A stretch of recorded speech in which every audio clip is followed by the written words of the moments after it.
Hey there, Aaron Berg here. So glad that you showed up today.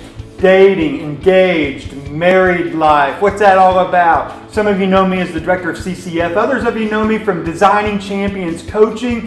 What you may not know is I'm the founder of World Class Couples Academy, where we help singles find the love of their life. Couples experience really the ultimate relationship, and marriages make their marriage a masterpiece. And a lot of people have asked me about relationships, saying, hey Aaron, doesn't marriage put you in bondage? Doesn't it put you in chains and make you a prisoner of that moment and that kind of lifestyle where, Aaron, I have ambitions, I have dreams, I have things that I want to go do with my life, and I'm not ready, you ready for this, to settle down. Isn't that what people say? I just don't want to settle down. I'm not ready for that, because then I'll have to give up so much.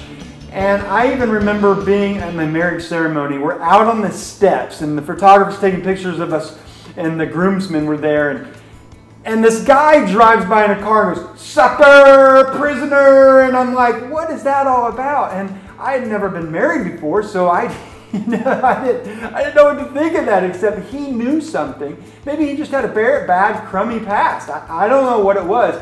I know that I ended up fighting with my bride-to-be 4 times on the wedding ceremony. So there was no special pixie dust that you sprinkle on the wedding ceremony and everything's just going to be hunky-dory, if that's still a phrase, hunky-dory. And you go through all this relationship stuff, and you're like, I don't know. Should I settle down? Well, I'm here to tell you that marriage is freeing, and marriage leads to freedom. So if you're on the fence about it, by all means, live the life that you want to live. Marriage may not be for everybody. Single life may not be for everybody. You have to kind of judge for yourself where your heart's at and what you want. All I can tell you is, from all the couples and singles that I've coached and worked with to get to their goals and dreams and ambitions to be the love of their life and so on, and from my own marriage with Pandy and I can tell you that marriage leads not to being a prisoner, but rather to freedom. And I'm going to give you 3 ways in this training video on how it does lead to freedom and not be a prisoner. And the first one is that you are no longer a prisoner of playing the field. You know what I mean? Like you leave from the moment you leave the house in the morning to the time you get at night.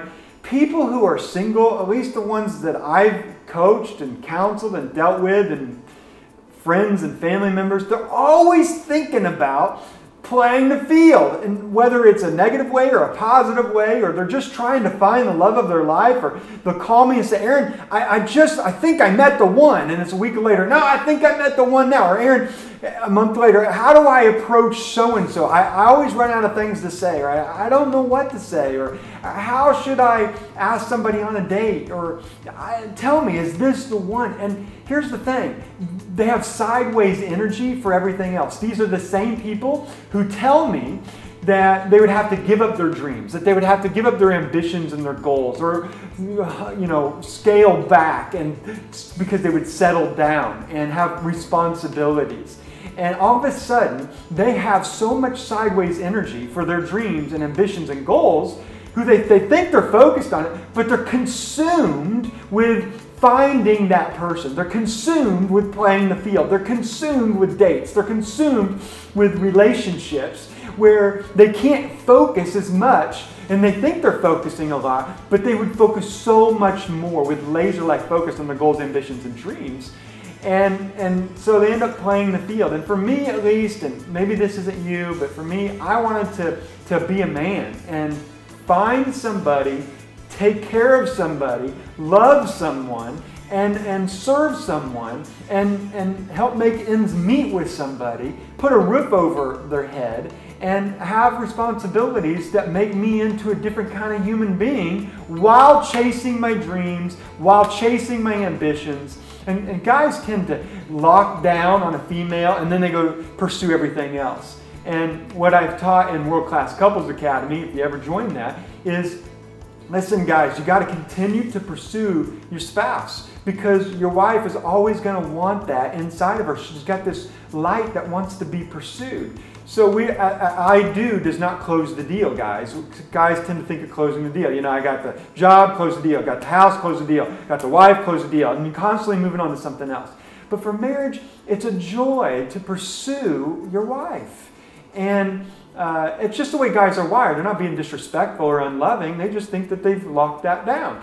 But what we can do is continue to pursue her. And it's not to be, we're not a prisoner anymore, because now we can pursue her with certainty that we're in a relationship and in a marriage, and focus more energy on our goals, our dreams, our ambitions, our joys, our lives, our recreation, our friends, while having certainty about pursuing her day in and day out. So, not a prisoner. Marriage isn't a prison and of that. It rather sets you free with full focus and full energy for a fun life and your dreams and accomplishments and whatever you're setting out to do while you're walking around on this planet. And number two, so that's number one, is you're no longer a prisoner playing the field. Number two, really, if I could put it this way, is it frees up your potential.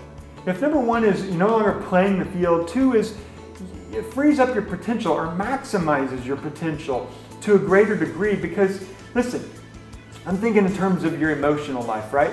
With your emotions, if you're by yourself and you watch a good movie, it's good, and you may laugh and you may experience joy, or you may cry and experience sadness, or you may find something funny and experience happiness. When you're with somebody else, it's what I call an amplification of emotions. And marriage brings in two people who are lovers, who are bonded, who are connected, who share special stories and secrets and winks and nods and handshakes and hugs. And we know each other, and you know your marriage partner, and it's an amplification of emotions. And some of you are like, yeah, it is. We get angry a lot, and it's an amplification, and it's a disaster, and it's like dynamite in the house. So what you got to do, maybe sign up for one of my courses in that, or go read a book on that, or get some training somewhere, because what you want to do is you want to amplify the right emotions, because human beings always want to feel. You want to feel joy. You want to feel love. You want to feel peace in general. You want to feel happy. You want to feel excited about life. You want to feel like your future is exciting. And you don't want stress and worry. And when you're with somebody who shares that same vision, then you will find ways to amplify your emotions. I remember when we went on a date to a baseball game. Now, my wife, she's more of a football person, and I'm all the sports, right? I love baseball, I love football, I love basketball, I love all that stuff. And so I'm all excited. Say, hey, honey, you want to go to this game? And she's like, well, I didn't even really know the rules to baseball, but yeah, let's go. So we go to Major League Stadium, the Chicago White Sox. Neither of us are Chicago White Sox fan, but we were living in Chicago at the time. And we didn't like the other team either. She didn't even know the other team. And we're sitting on the side, the third base side, in the outfield. And it's about the fifth inning, and I'm eating peanuts, baseball tradition. I'm sitting there. It's a beautiful sunny day with sunshine, and my wife is sitting to my left. And we're just having a nice, good time out in the middle of a beautiful day at the ballpark, taking a break, having some fun, date day. She doesn't know anything about baseball. I've been trying to teach her, and that's not working. I'm not a very good teacher. And so she is doing her thing, and all of a sudden, a White Sox player hits a home run. Well, I love baseball, but I could care less, because I could care less about the White Sox. No disrespect to the White Sox players watching this, if they're watching. And I was still eating my peanuts, and the next thing I know, fireworks are going off, people are cheering, and I look to my left, and my wife is standing up, and she's hooting and hollering, yeah, yeah, way to go, White Sox, yeah. And I'm like, that is the sexiest thing I have ever seen in my entire life. Right? Now, I didn't say that about anybody else in the park. It's because we share a life together, and her joy brought me joy, and that joy, when I looked at her and she saw me, flowed back into her joy and amplified. It's the same thing when we go to a nursing home and we serve, or we're helping other couples. We experience different emotions together. And so I'm no longer a prisoner to just a limited potential. It frees me up to maximize my emotional potential. And the more emotional engagement I have with life, the more fulfilling life is. And the more excited I am waking up every day, going to bed with just thinking about how grateful I am, and enjoying the journey in between morning and night as I achieve goals or help people or serve.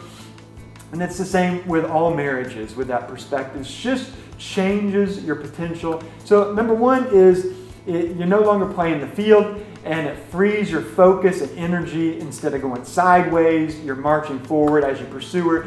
Number two is it maximizes your potential for your emotional state to amplify those emotions and just enjoy life a lot more. And number three, you're no longer a prisoner of just one perspective. You have two perspectives now. And a lot of people get frustrated because they don't know communication skills and how to resolve conflict and all of that and share space. And it took us some time to learn that stuff. What I realized in the beginning was that she has a completely different perspective than I do on life. Even though I love this girl, we romanced and all that kind of stuff, now we're living together, and I realized she's an introvert and I'm an extrovert, meaning I get my energy from people and she gets her energy from kind of one-on-ones or being by herself. So we would go to these parties or these organizations or just out in public, and I'd be on the way home and be like, did you talk to so-and-so and so-and-so and so-and-so? I talk to the whole crowd. I go shake people's hands and give people hugs. And she goes, no, I was just with this one person. And I said, why would you do that? Why wouldn't you, talk to everybody and make everybody feel kind of accepted and loved and let them know that you care about them? And this is our early beginning stages of marriage. And she'd be like, well, can you tell me anything about those people? And I really couldn't. I was embarrassed, a little ashamed, because I care about the people, but I didn't really get to know them. And she could tell me everything. She rattled off a lot of good things about this other person that she served. And I thought, wow, but then all of a sudden, as we get in marriage, even though I respected it, I started kind of getting annoyed with it even more as marriage progressed in the next couple of years. I'm like, you really need to talk to more people. And she'd be like, you really need to get to know people. And what I discovered was, it's not so much about her, and it's not so much she's looking at me, but when we get the things that we are attracted to at first and we fall in love with at first, it's usually a little bit different than what we have. And we're like, oh, that's exciting, that's new. And the novelty center in the brain alerts says, you need to go see what that's all about. And so you start dating and romance each other, and you're curious. And then you get married and you go on and you're like, I don't think I like that. I don't think I like her just talking to one person, or whatever it is in your marriage. I don't think I like him just it's like superficial. And we start calling names and being disrespectful in marriage, don't we? And what it is our subconscious is realizing that we lack that, and it's painful. And so without us realizing, we're lashing out on another human being because of something we lack. But now we learn to appreciate and compliment one another instead of being uniformity where we're just one person and the other one would be unnecessary. We have different gifts and skills and ways of seeing things with our perspective. We can step back and say, how did you see that? Or how did you see that?